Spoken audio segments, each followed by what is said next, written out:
Hey Tom, How's it going? You all right? I'm doing well. Tom, how are you today? Yeah, not too bad, mate. Not too bad. Hang on, just fiddling with the mic. Yep, there we go. Fantastic. So, how's your day so far?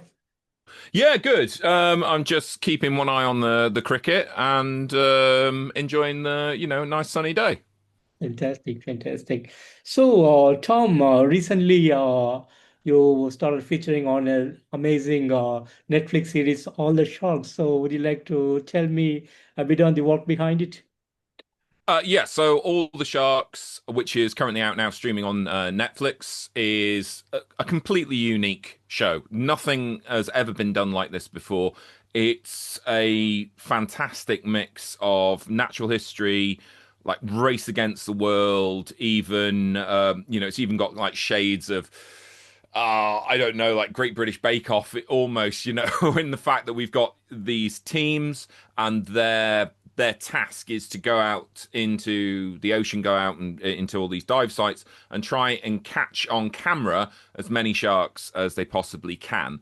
And the team at the end that has the most sharks and the most points will then win 50,000 US dollars for a marine charity of their choice. So we've got lots of elements in there that you'll have seen from other shows, but they've never been put together in this way, with natural history and conservation and sharks being sort of the driving force through it. So, I would say to anyone, if you've got interest in any of the above, travel, diving, underwater worlds, bit of reality TV, even give it a watch. It's worth watching. Two thumbs up. Watch it all the way. Binge it all the way. Fantastic, fantastic. And the teaser, which I saw, like you said, it's not just sharks. Like you gotta catch all the sharks. So Yes. is it some kind of training that was given to these people who are participating? No, that was again a really great thing about the show was that the teams, everyone had their own strengths and weaknesses. So the shark docs were just that. They're, two guys, doctors working day in, day out in, really hands-on shark science. But then we had like the gills who worked in conservation, and Aaliyah on the gill, who was one of the gills gone wild. She's working towards her sort of academia, but MJ, she works very heavily in conservation. When you got to the Great British Bake Off, you've got Sarah, who's a wildlife journalist, and knows how to tell these kind of the stories and look sort of a bit beyond. And then Dan, who was a very, very accomplished underwater cameraman in his own right. And then with the land sharks, you've got Randy, who's been, a huge advocate for conservation and, trying to sort of tell the stories about these animals. And Rosie, who, while she doesn't have a huge amount of hands-on shark experience, she's an expert when it comes to large predators because she deals with crocodiles. Sorry, alligators. I do apologize. She deals with alligators in Florida. So, it wasn't just eight doctors, eight scientists going right up against each other. Everyone had their own little bits and pieces that meant that no one really had the advantage at any one time. People were doing well in different areas. Maybe they visited it before. Maybe they could apply their dive knowledge to it. So that was really, really great to see how all the different teams, branched out depending on where we were. Fantastic, fantastic. Sounds very exciting, Tom. Looking forward for this Netflix series. And you also host a British wildlife series called Surviving Jaws. So would you like to tell me a bit on that? Yeah, so Surviving Jaws was just went out last night in America, and I think it potentially went out as well here in the UK. That's for Discovery Shark Week, Hmm. and that was just a bit of a fun homage. The thing about Shark Week is that it's pantomime. It's theater. it's not meant to be really kind of dyed in the wool, hard science. It's meant to be enjoyable. It's meant to be fun. It's meant to show off all these little different sort of facets of shark activity while at the same time telling a bit of a fun story. And with Surviving Jaws, we looked at the things that happened in Jaws, because obviously 50 years of Jaws. We looked at all the things that happened in Jaws and said, right, okay, what would is this possible? Are these movie myths or could they be real? And just had a lot of fun doing it. I really don't take myself seriously at all, and I'm very proud of that. So for example, one of the experiments, I'm wearing a wetsuit that makes me essentially look naked. It's got like all these abs airbrushed onto it and stuff, very lifelike, obviously. And we were seeing, a shark's going to respond more to someone who's naked because, of course, at the start of Jaws, you've got Chrissy Watkins, I think it's Chrissy Watkins, swimming, doing skinny dipping. So was that a reason why she got, all that kind of stuff. So yeah, check that out. It's part of Shark Week, and it's always a lot of fun. Shark Week. It's like when the circus comes to town. And you've been doing marine biology and have a deep interest towards shark for quite some time. So how did it all happen, and how did you get this interest towards shark?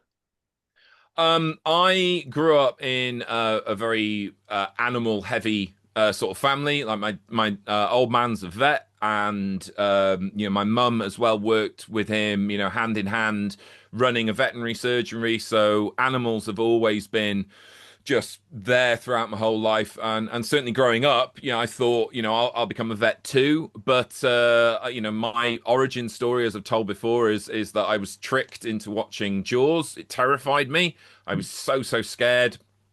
But at the same time, I then became also obsessed with sharks. I wanted to know more about them. I wanted to learn about them, and it just was a sort of a natural thing then to move towards marine biology. And by the time I was 13, I knew exactly what I wanted to do. I wanted to be a marine biologist, and damn if I didn't see it through. Great. And how did this name came, the heavy metal marine biologist? Does it have some resemblance towards heavy metal? I am the world's only heavy metal marine biologist. That's just how it is. There's no arguments. If there's another one, we meet, and it's Highlander rules, okay? And there can only be one. And you're looking at him, beard, face, slight limp. That's me, all right? Um, my nickname I got at university, the Blowfish, and everyone usually just calls me Fish. And so when I decided, I'm going to have a go at broadcasting, presenting science communication, the Blowfish, the world's only heavy metal marine biologist. It just was natural. It's just an extension of who I am. When I always try and incorporate in any show that I do, be it on stage, like with science communication, even in schools, all the way up to all the sharks and the rest. I always like to try and get a little bit of heavy metal in there somewhere.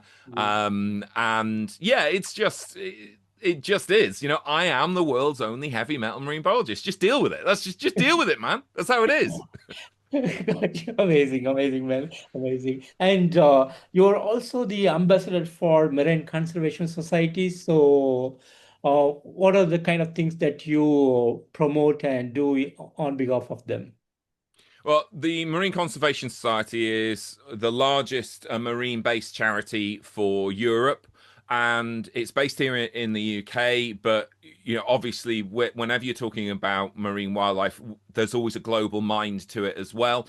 But they're brilliant. They run a lot of things in terms of outreach and science communication, that kind of thing.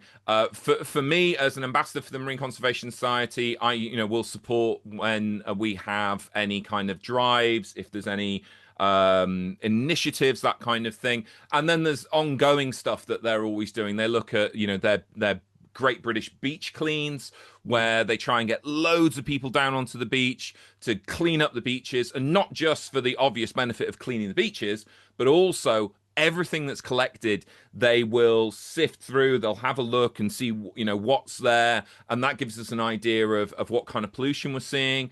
And as well, one of the things that really do always try and push for the Marine Conservation Society is their good fish guide, because that is one of the best things you can have for just a regular person out in the world. You want to make a difference. How do you do it? Well, using your wallet, using your purse. And the Good Fish Guide is brilliant for you to be able to go into a restaurant, supermarket, oh, you name it, and get hold of a product, see what it is, where it was caught, how it was caught.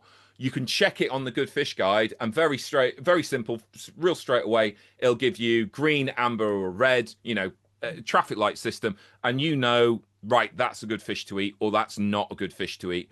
And by just making simple changes, I mean, something as popular as tuna, you can pick up two products and they could both be caught in two completely different ways. If you pick the way that's the green and put the red back, then you still get your tuna, but you've made a really, really good choice that supports sustainable fishing. So, yeah, very proud to be an ocean ambassador for the Marine Conservation Society. And I'm also an ambassador for the Shark Trust UK, which is another British charity that focuses, essentially just on sharks. And they do a lot of great work as well. Amazing, amazing, Tom. And recently, you have also published a book named Blowfish Oceanopedia. So, people who are watching this, would you like to tell them a bit on the book and how they can purchase this book? Well, I mean, you get it however you can. I'm sure that it's been out a couple of years now, so I'm sure there'll be plenty in the secondhand bookshops. So recycle, that's all very good.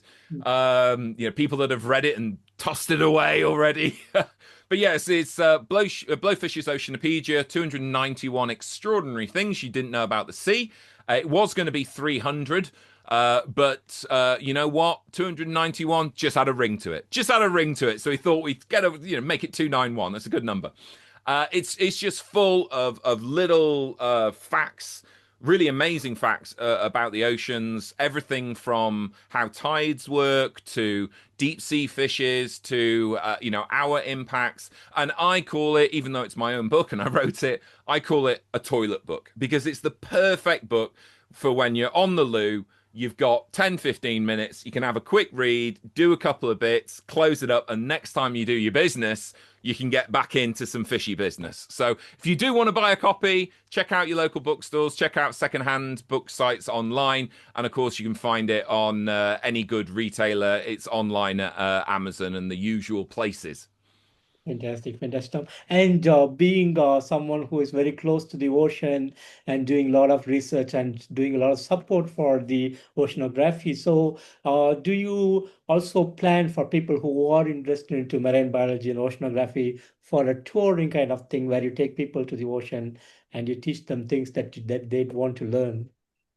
I've been lucky enough to take some groups sort of to the coast, to the beaches, and kind of show them what's what. I've certainly spent my time in aquariums, telling people there. But I would love to I would love to be able to move into an area where I'm sort of just a big tour guide, basically. But with filming commitments and such, it's quite hard. So I try and communicate my love for the oceans and get people excited through obviously my work that I do as the Blowfish, be that on TV or I often write for different publications or I do the science communication and the outreach and such. But it'd be absolutely great to just be out every day on the beach, taking people around, pointing out stuff. I'm sure. I mean, if you ever see me on the beach, you can't miss me, giant beard, right? If you ever see me on the beach, come over and go, "Oi, fishykins, tell me something about the sea," and I will happily take you on a tour right then and there, and you can take that to the bank and cash it. Great, man, great. And being such a knowledgeable person, have you been ever invited to a university for teaching? I'm not particularly knowledgeable. I'm just loud, very loud. and I can remember things. I always say, look, I'm not, I don't have a master's, I don't have a doctorate. I stand quite openly stand on the shoulders of giants. I'm very, very lucky to have worked with some incredible shark researchers who are doing the work day in and day out. I'm very lucky. One of my skills is to be able to read scientific papers that are, full of jargon and full of, all those various convoluted statements and stuff. I'm very lucky to be able to read that and then translate it back into good old fashioned chat to speak to other people. So let's not for 1 minute pretend that I am some kind of genius. I'm just very good at saying what someone else is saying, but saying it louder. But I have been lucky enough to support my university, which I graduated from, which is the Bangor University in North Wales. I've been back there and I've spoken to the students there before about science communication, so that's great. But as far as teaching is concerned, oof, I don't know. I don't know what I could teach. I could teach good beard management. That's what I'd teach. A whole course in good beard management. You wait and see. It'll be on next year's curriculum. That's metal man. Yeah, exactly. That's proper job, that is.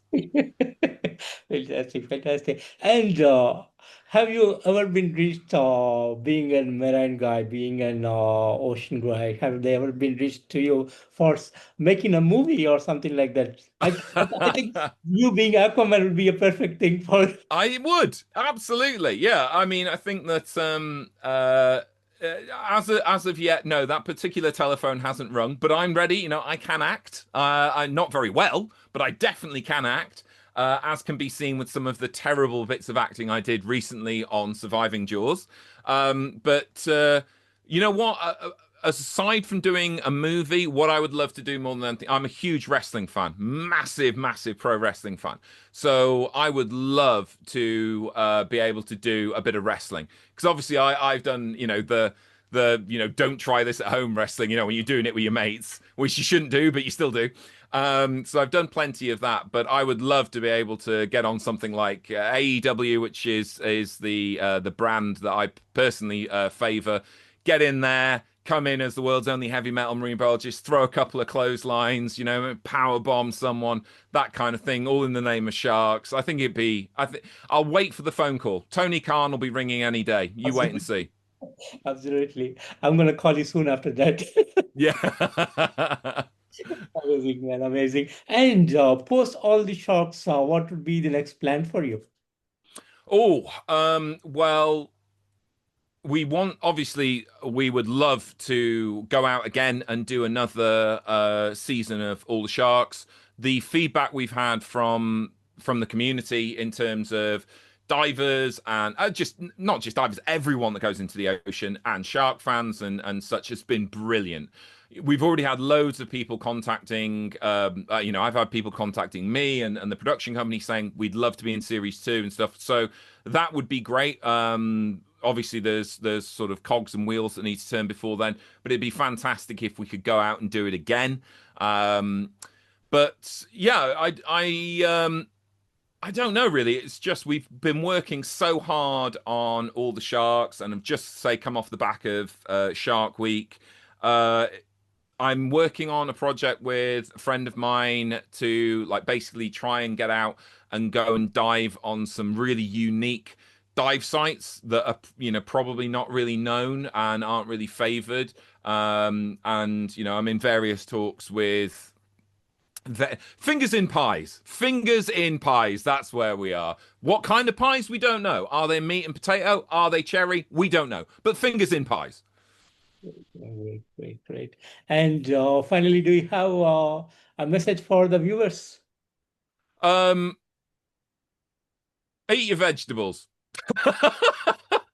I don't know. I was the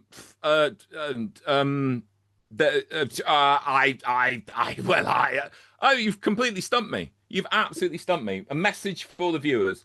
Love the oceans. Love them because this isn't planet Earth, this is planet wet, okay? If we don't have healthy seas, then there won't be anything else. We have to have good blue clean waters so that we can go about our various days. And even if you're not staring out at the coast every single day, I can guarantee you that the coast, the oceans, the mangroves, the estuaries, the deep sea, it's all playing a part in your life, whether you know it or not. So you need to play a part in it.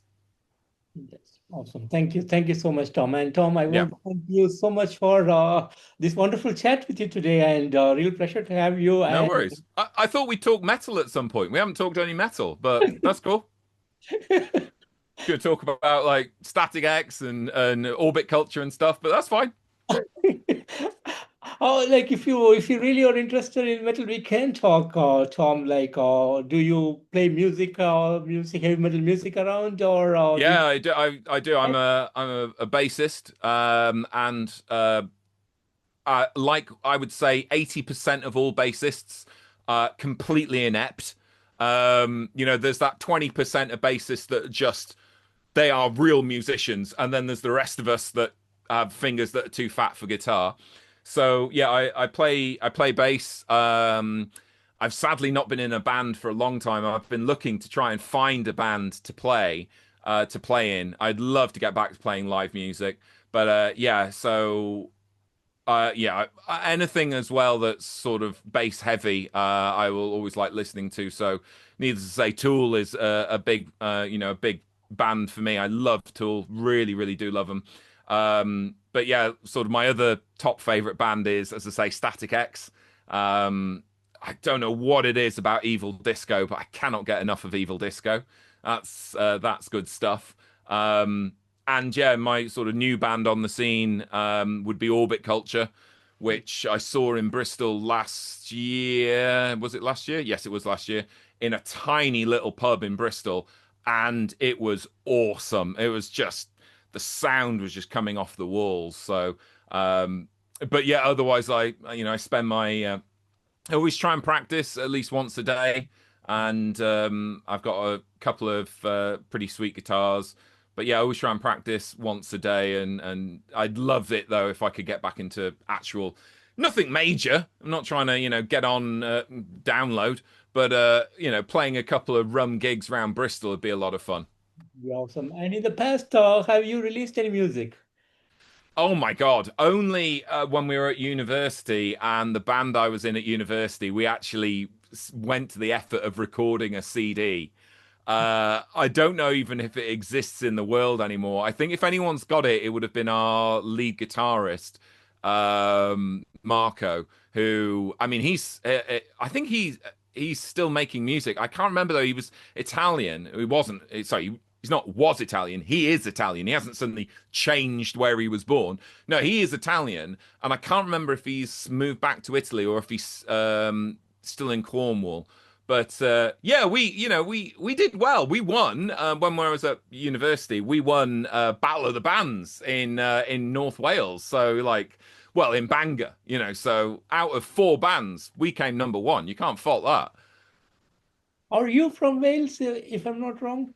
No, no, I'm from Yorkshire originally. I'm from Halifax in West Yorkshire. And yes, my wife is Welsh, but she's from South Wales.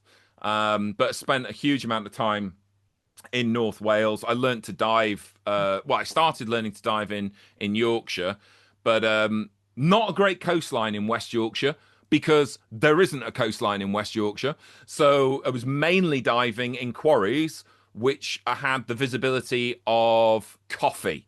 Not good.